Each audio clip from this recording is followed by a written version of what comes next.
Bonjour à tous, bonjour Gilbert Collard. Bonjour. Le Front National est arrivé en tête du premier tour. Je ne vais pas vous demander qui est le grand gagnant de ce premier tour. Ce que j'aimerais savoir, c'est qui est pour vous le grand perdant.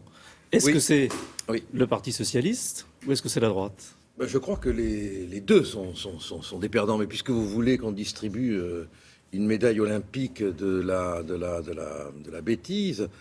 C'est pas ce que j'ai dit. Je vous ai demandé le grand perdant.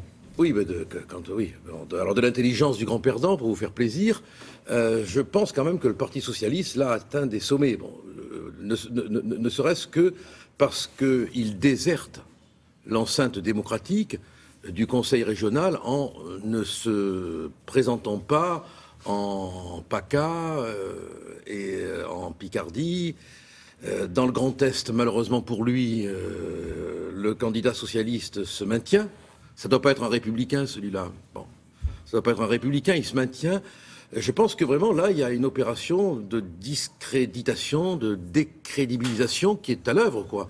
Les électeurs socialistes vont se dire, mais, par exemple, dans la région PACA, on nous demande de voter pour Estrosi, le Jean Moulin de la politique, le résistant du jour, alors que Cambadélis lui-même disait que c'était la droite extrême, quoi, qu'il était pire que Marion Maréchal Le Pen. Bon, je crois que ça crée une confusion qui fait que vraiment, d'une part, les militants socialistes, et je me mets à leur place, ne peuvent plus comprendre, et que d'autre part, ça démontre la facticité de ce front qui est le tréfonds, finalement. Mais quand même, on attendait une vague bleue, elle ne s'est pas produite. Est-ce que le fait que la droite arrive derrière le Front National, c'est pas pour elle une certaine défaite? Attendez, la droite? Oui, bien sûr, puisque on est maintenant le Front National, le Rassemblement Bleu Marine est le premier parti de France. Bon, donc il y a vraiment une... Est-ce qu'au fond, le leadership de l'opposition aujourd'hui, il se joue pas entre vous et la droite? Est-ce que c'est pas votre sentiment? Oui, mais quelle droite?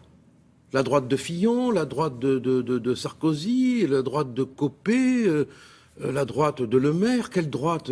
Ils se sont fait exploser eux-mêmes de l'intérieur. Et puis, cette droite, quand même, qui accepte, même si elle dit « je n'en veux pas », mais qui va quand même, si elle est élue, l'être grâce aux socialistes. Je veux dire, il faut payer les dettes. Hein, ils sont pris. Moi, je me rappelle à l'Assemblée nationale, un ministre, je ne sais plus lequel, qui disait à un député fraîchement élu, grâce aux voix socialistes, un député UMP qui prenait parti contre le gouvernement, il lui a dit « mais attendez, mais si vous êtes là, c'est grâce à nous ». Bon, je veux dire, ça crée des liens quand même qui sont complètement des liens de domesticité politique.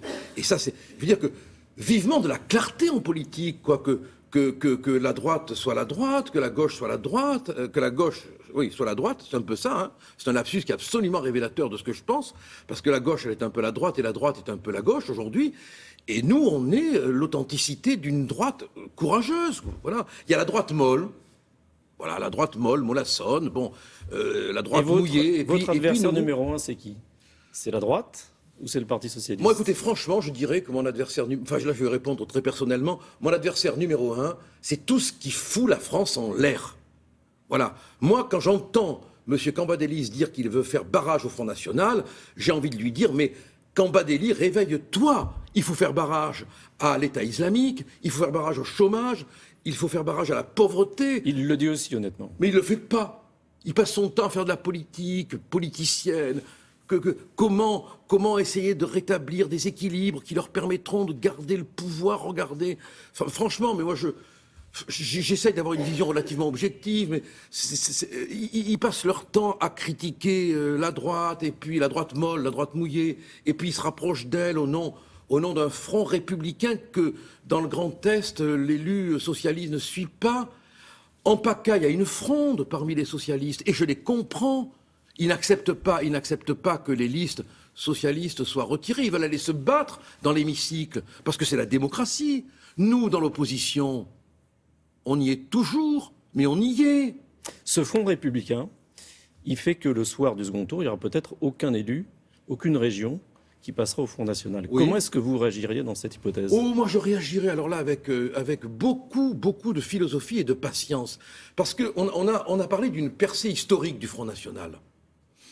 Non, c'est la lente progression dans l'histoire de la vie politique du pays d'un mouvement qui arrivera au pouvoir. D'élection en élection, on augmente notre potentiel électoral, notre potentiel de transformation de la France.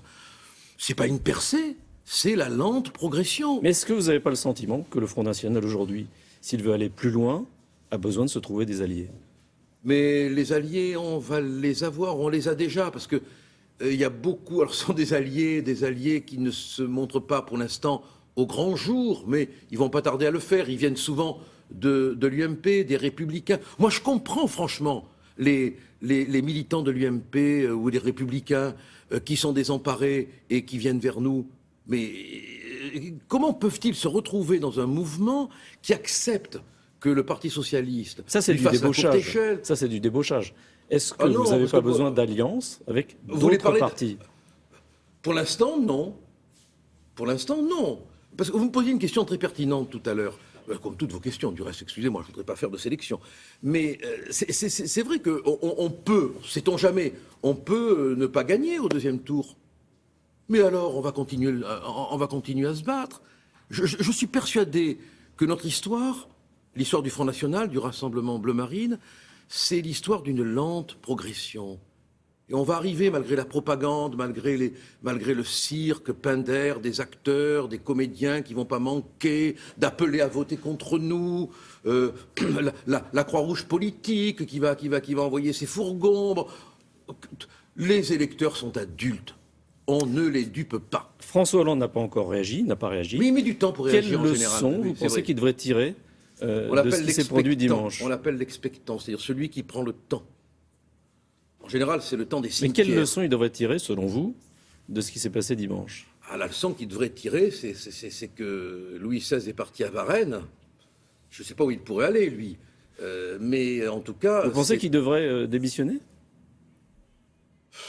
Moi, je pense qu'il aurait dû démissionner après les attentats, voyez-vous.